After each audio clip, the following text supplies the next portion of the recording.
Hello everyone. Today I am here with my another new YouTube video, and this video is about the important amendments. As this is a very important topic from the competitive point of view, as in every competitive examination, 1-2 questions come from this part. In this video, I have followed a pattern and I have kept all one type of amendments together so that it can be easy for you to learn it, because if it is in a scattered form then it is little confusing to learn it. So that's why I have kept all the one type of amendments together so that it can be easy for you to learn it. If you watch this full video, I can assure you that 95% of your important amendments will be completed for the competitive examination. So do watch the full video, and if you will like this video then please give a like, and if you are new to this channel then please subscribe this channel. Okay, so without any further delay, let's start our today's topic, important amendments. So the first question is, 9th schedule was added to the Indian Constitution by which amendment act? तो जो 9वीं अनुसूची है वो हमारे भारतीय संविधान में कौन से संशोधन से लाया गया था? ठीक है, so it is first amendment act 1951.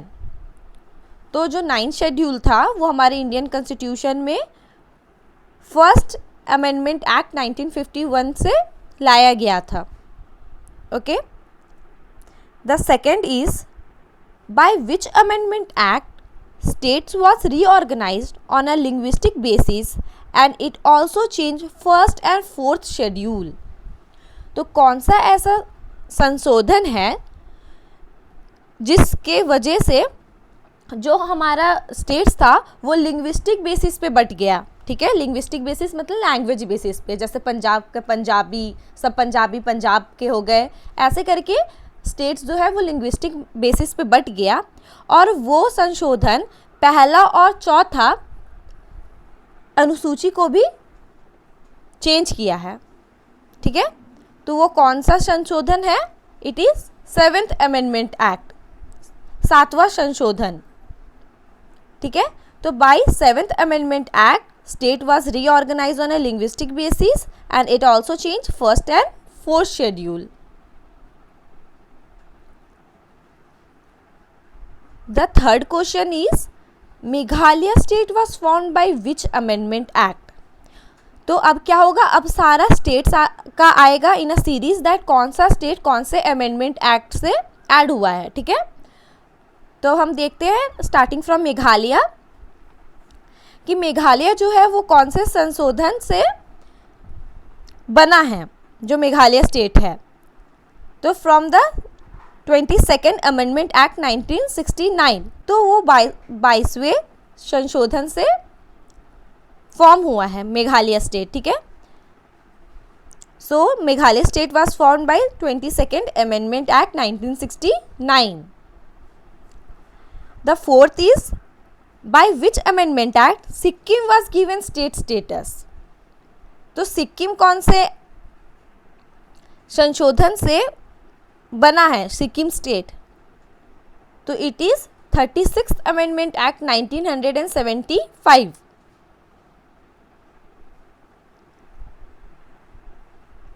Number 5th is, by which amendment act Goa was made a full fledge state? कौन से संशोधन से गोवा को एक फुल फ्लेज स्टेट बनाया दिया गया? तो it is 56th amendment act 1987. By 56th amendment Act 1987, Goa was made a full-fledged state. Number 6 is, which amendment act incorporated Dadar and Nagar Haveli in the Indian Union? तो कौन सा संशोधन से दादर और नागर हवेली को हमारे इंडियन यूनियन में जोड़ा गया?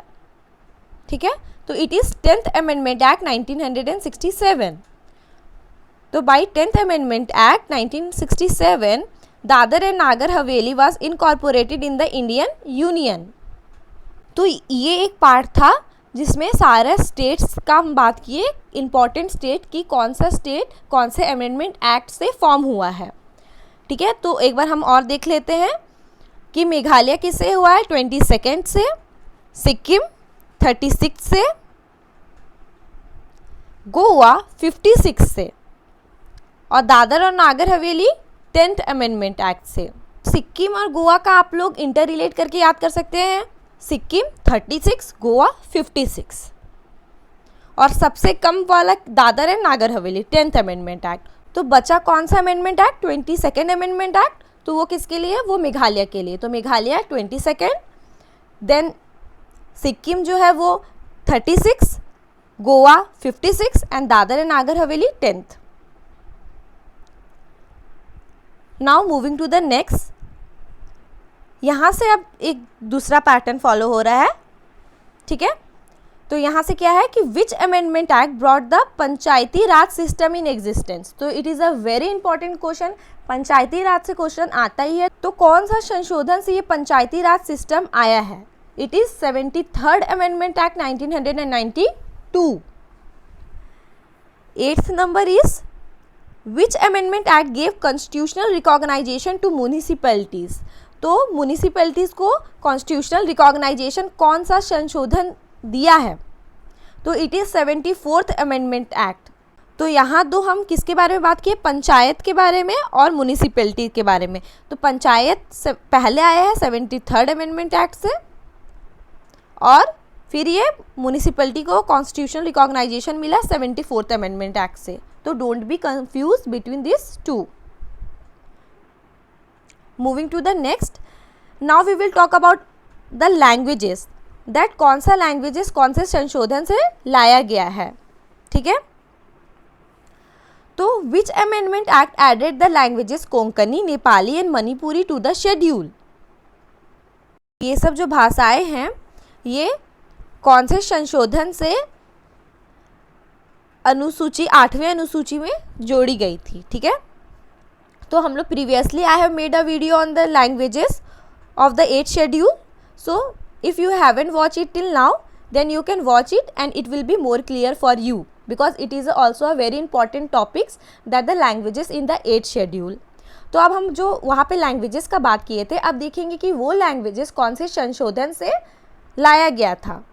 तो I have talked about it previously also, तो जो वो वीडियो देखें उनको पता होगा, जो नहीं भी देखे हैं उनके लिए तो यहाँ पे संशोधन है ही। तो कोंकणी, नेपाली और मणिपुरी 71st अमेंडमेंट एक्ट 1992 से ऐड हुआ है to the 8th schedule. Okay, 71st amendment act. The 10th question is by which amendment act Sindhi was added as the 15th language in the 8th schedule.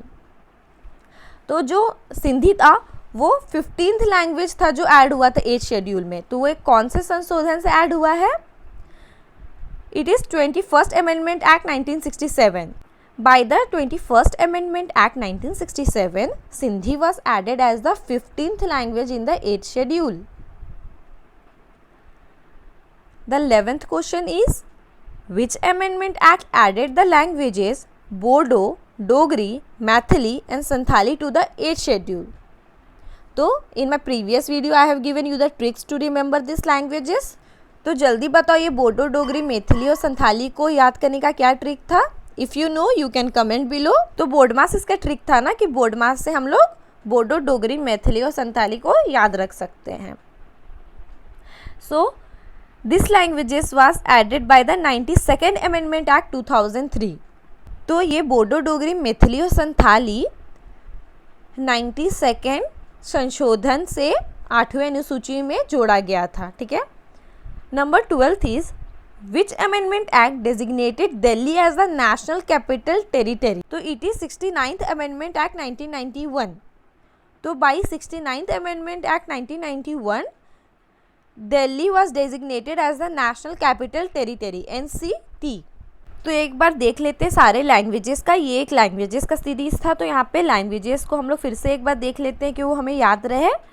तो ये बहुत ईजी है कि हम previous video में भी बताए थे कि ये जो इसको हम लोग कोंकणी, नेपाली और मणिपुरी को हम लोग नमक से याद रखते हैं। ठीक है, नमक एन से नेपाली, एम से मणिपुरी और के से कोंकणी। तो जो नमक है वो कौन से अमेंडमेंट से ऐड हुआ है? 71st, ठीक है।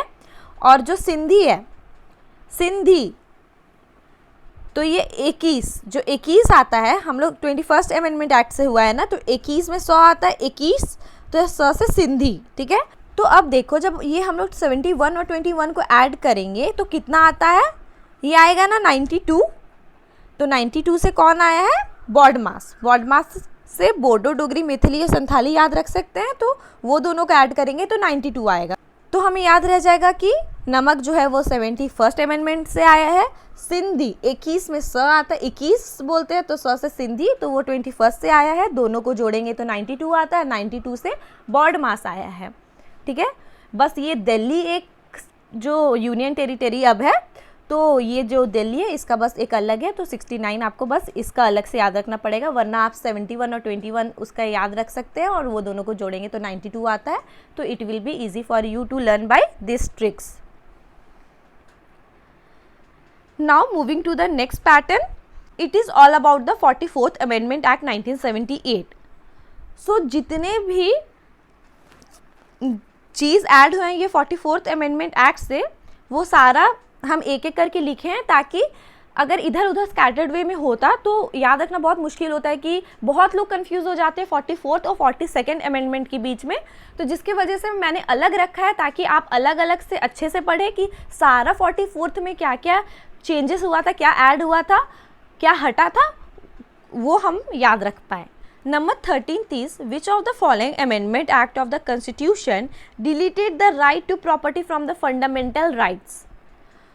तो कौन से संशोधन से राइट टू प्रॉपर्टी, जो कि एक फंडामेंटल राइट था, उसको डिलीट कर दिया गया है फंडामेंटल राइट से, ठीक है। तो अब इसे क्या बना दिया गया है? अब राइट टू प्रॉपर्टी एक लीगल राइट है, it is not a fundamental right. तो इसको कौन से संशोधन से हटाया गया था? तो 44th अमेंडमेंट एक्ट 1978, ठीक है। So by the 44th amendment act 1978, right to property was deleted from the fundamental right and now it is a legal right. Number 14th is, which amendment act replace the word internal disturbance by arm rebellion? तो कौन से संशोधन से ये जो internal disturbance है, ये word को रिप्लेस करके अब ये आर्म रिबिलियन के नाम से जाना जाता है, ठीक है। तो ये भी जो चेंज आया है वर्ड में, it is also by the 44th amendment act 1978। The next is, which amendment act provided that the fundamental right guarantee by the article 20 and 21 can not be suspended during emergency? तो it is also a very important question. ये सबको पता होना चाहिए that article 20 और 21 ही दो article है जो इमरजेंसी के टाइम में भी सस्पेंड नहीं हो सकता, ठीक है। तो ये कौन से संशोधन से लाया गया था कि यही दो जो आर्टिकल है ये इमरजेंसी के टाइम में सस्पेंड नहीं हो सकता, ठीक है। तो it was also by the 44th amendment act 1978। Number 16th is, which amendment act restored the normal duration of Lok Sabha and legislative assembly to 5 years? तो कौन से संशोधन के द्वारा ये जो लोकसभा और लेजिस्लेटिव असेंबली का नॉर्मल ड्यूरेशन होता है, मतलब जो टर्म होता है, वो 5 years लाया गया था, ठीक है। ये लोग का टर्म जो 5 years होता है ना, तो कौन से अमेंडमेंट एक्ट से आया है? तो it is by the 44th amendment act 1978। तो यहीं तक हमारा 44th अमेंडमेंट एक्ट से जितना जुड़ा हुआ इंपॉर्टेंट क्वेश्चन है वो था। सो लेट्स रिवाइज इट कि क्या था, कि अगर क्वेश्चन आता है कि राइट टू प्रॉपर्टी जो फंडामेंटल राइट से डिलीट किया गया है वो कौन से अमेंडमेंट से डिलीट किया है, then it is 44th amendment, और अब इसको लीगल राइट बना दिया गया है। अब ये फंडामेंटल राइट नहीं है राइट टू प्रॉपर्टी। जो इंटरनल डिस्टर्बेंस वर्ड था वो रिप्लेस हो गया आर्म रिबिलियन से। तो ये कौन से अमेंडमेंट से हुआ है? ये भी 44th अमेंडमेंट से हुआ है। और आर्टिकल 20 और 21 कोई भी इमरजेंसी में कभी भी सस्पेंड नहीं हो सकता, ये भी कौन से अमेंडमेंट से बताया गया है? 44th amendment act. और जो लोकसभा और लेजिस्लेटिव असेंबलीज का ड्यूरेशन जो है, टर्म जो है 5 years है, इसको रिस्टोर करने वाला कौन सा अमेंडमेंट है? It is also 44th amendment act. Now moving to the next. Now we will talk about the 42nd Amendment Act, all the important question related to the 42nd Amendment Act. Which amendment is sometimes called mini constitution? तो कौन सा amendment को बहुत बार mini constitution भी बोला जाता है? तो it is 42nd Amendment Act 1976. Number 18 is by which amendment act sovereign democratic republic was changed to socialist secular democratic republic? तो it is also a very important question that ये जो पहला बात की हमें याद रखने की 3 वर्ड है, सोशलिस्ट, सेक्युलर और इंटीग्रिटी. तो ये जो 3 वर्ड है, ये 3 वर्ड 42nd Amendment Act से ही जोड़ा गया है कॉन्स्टिट्यूशन में. ठीक है, तो यहाँ पे बोला जा रहा है जो सोवरेन डेमोक्रेटिक रिपब्लिक था वो चेंज कर दिया गया था सोशलिस्ट, सेक्युलर और डेमोक्रेटिक रिपब्लिक में. तो ये कौन से अमेंडमेंट से चेंज हुआ था? ये भी 42nd Amendment Act से चेंज हुआ था. तो कंफ्यूज नहीं होना है, वहाँ पे क्या क्वेश्चन था कि इंटरनल डिस्टर्बेंस को रिप्लेस कौन सा वर्ड किया? आर्म रिबिलियन, जो कि 44th से हुआ है. पर यहाँ जो सोवरेन डेमोक्रेटिक रिपब्लिक था ये चेंज होकर सोशलिस्ट, सेक्युलर, डेमोक्रेटिक रिपब्लिक अब जाना जाता है. तो ये 42nd Amendment Act से हुआ है. ठीक है. So number 19 is by which amendment act unity of nation was change to unity and integrity of nation? तो जहाँ भी इंटीग्रिटी, सोशल, सेक्युलर ये सब वर्ड आता है, ये सब वर्ड 42nd Amendment Act से ही जोड़ा गया है. तो कौन से संशोधन से यूनिटी ऑफ नेशन को चेंज कर दिया गया है unity and integrity of nation में? तो it is also 42nd Amendment Act. Number 20 is the word secular was added by which amendment act? तो जैसा कि हम बोले सेक्युलर हो, सोशलिस्ट हो या इंटीग्रिटी हो तो सारे 42nd Amendment Act से ही जोड़ा गया है. और जो फंडामेंटल ड्यूटी है वो भी 42nd Amendment Act से ही जोड़ा गया है. ठीक है, तो अब हम कुछ इंपॉर्टेंट क्वेश्चन देख लेते हैं related to the 42nd Amendment Act 1976.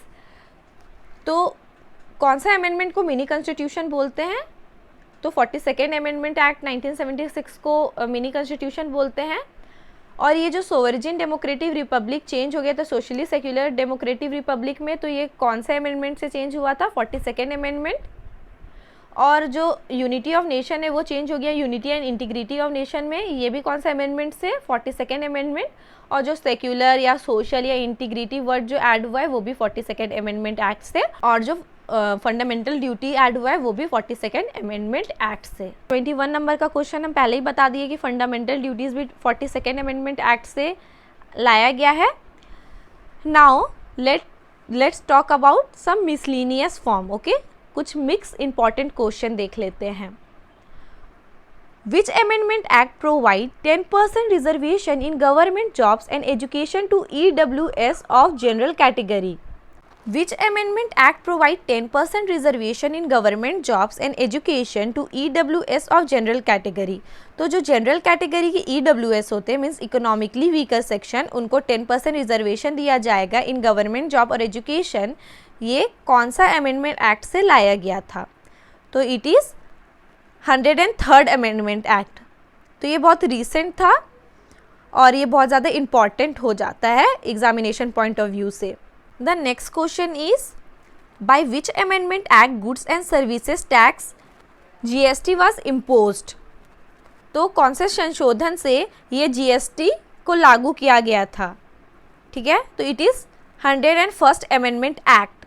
तो वो जो 10% रिजर्वेशन EWS को मिल रहा था वो 103rd Amendment Act से, और ये जो GST इम्पोज हुआ था ये 101st Amendment Act से. और ये भी ज़्यादा पुराना न्यूज़ नहीं है, 2017 से GST इम्पोज हुआ and by 101st Amendment Act. Okay, so the next question is by which Amendment Act 10th schedule was added in the Indian Constitution? So it is a very important schedule. 10th schedule means the anti-defection law. Okay, तो ये कौन सा amendment act से लाया गया था Indian constitution में? Add हुआ था by the 52nd Amendment Act. Okay, so by 52nd Amendment Act 10th schedule was added in the Indian Constitution. So the last question for today is 25th. By which Amendment Act Article 21A making the right of free and compulsory education for children between 6 to 14 years was added? तो पहला बात ये article बहुत important है 21A, जो कि free and compulsory education for children between 6 to 14 years को compulsory किया है. So this important article 21A was added by which amendment, कौन से संशोधन से ये 21A आर्टिकल को ऐड किया गया है? तो it is 86th amendment act 2002. तो ये 86th अमेंडमेंट एक्ट 2002 से ऐड किया गया है. तो by the 86th amendment act 2002 article 21A, जिसका मतलब क्या है ये article 21A, making the right of free and compulsory education for children between 6 to 14 years was added. So this all for today and this were all the important questions related to amendment. Okay, so if you like this video, then please like, subscribe and share my channel. If this video helped you a little also, then please like, subscribe and share, as it will take only few seconds. Okay, so be connected to this channel, keep sharing and keep supporting. And if you have any queries or you want to give some feedback, then you can comment below. So we will meet in my next video. Till then, bye bye, take care.